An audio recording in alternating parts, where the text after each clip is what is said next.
How did an 800-year-old charter of rambling promises extracted in bad faith from a reluctant king come to be recognized as the foundation of democracy?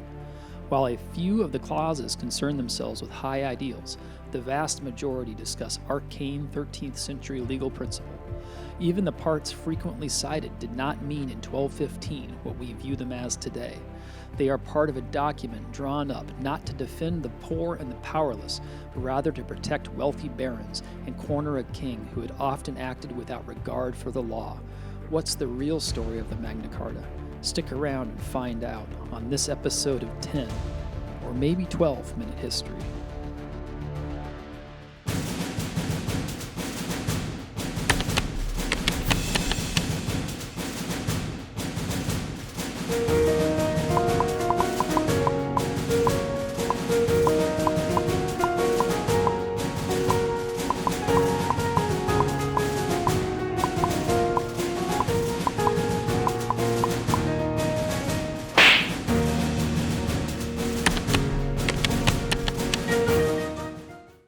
Not long after John assumed the throne as King of England in 1199, he began losing his ancestral lands in France. He then attempted to regain these possessions over a number of years until a disastrous failure in 1214.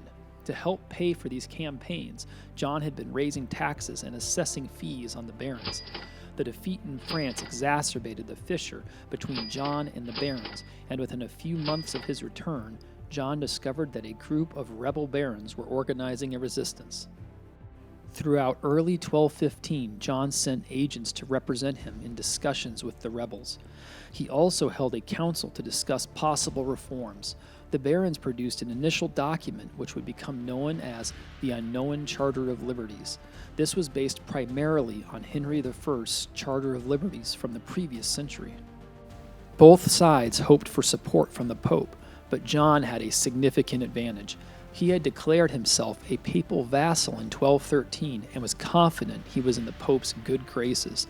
In addition, John took an oath to become a crusader, which had the added benefit of additional political protection under church law. As a result, he delayed negotiations as long as possible. While waiting for word from the Pope, he also began recruiting an army of mercenaries. The Pope's support began arriving in the form of a letter in April, but by that point the rebels had committed themselves. By May, the barons gathered at Northampton and renounced their feudal ties to John. Following this, they marched on London, and after occupying the city, began to gain support. John attempted to convince the barons to submit the grievances to the Pope, where Pope Innocent III would act as an arbitrator, but for obvious reasons, the barons declined. Enter the Archbishop of Canterbury, Stephen Langton. Langton had been discussing the demands with the rebels, but now with no other alternative, John ordered him to organize peace talks. John met the rebel leaders at Runnymede on June 10th of 1215. While Runnymede was a known meeting place for assemblies, it was also located on neutral ground. John was presented with the Articles of the Barons, and Langton mediated the discussions which followed. The result was a charter that would be renamed the Magna Carta a few years later. By June 15th, the text had been agreed upon, and the rebels renewed their oaths of loyalty to John on June 19th. The opening clause declares that the English Church shall be free. Langton had clearly influenced this and taken the opportunity to settle a long-standing argument between English kings and archbishops. Langton was essentially securing a promise from John to not interfere in church elections. The earlier Articles of the Barons had no mention of church freedom, showing that Langton had been able to assert his influence late in the negotiation process and then put his primary concern at the top of the charter. Following this, John reintroduces the charter, showing the promise to the church was above all others. We have often heard that the Magna Carta was a document concerned with secular rights of the subjects, but in reality, the church's importance takes center stage. Much of the charter focuses on the exorbitant fines and taxes levied by the Plantagenet kings, and especially John. However, the popularity and fame of the Magna Carta is not from this. It also delves into broad and grand ideas, much of which were not politically successful. Judges, sheriffs, and other royal officials were to be competent. Earls and barons were to be fined only by their peers and in accordance with the nature of the offense. Most famously, Clause 39 reads, "No free man is to be arrested or imprisoned, except by the legal judgment of his peers or by the law of the land." Clause 40 then follows with, "To no one will we sell, to no one will we deny or delay right or justice."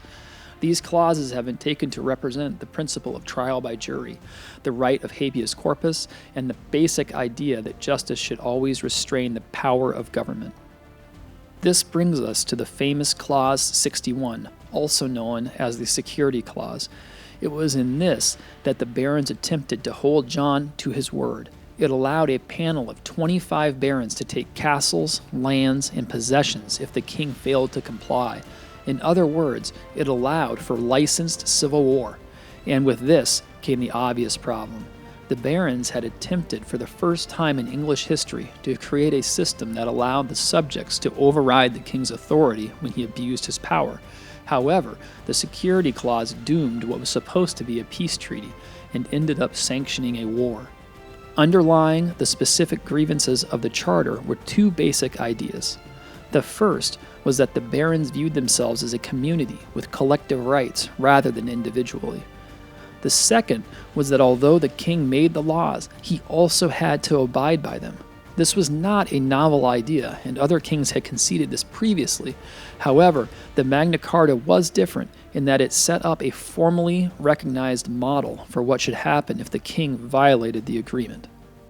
Problems arose almost immediately, as neither side trusted the other.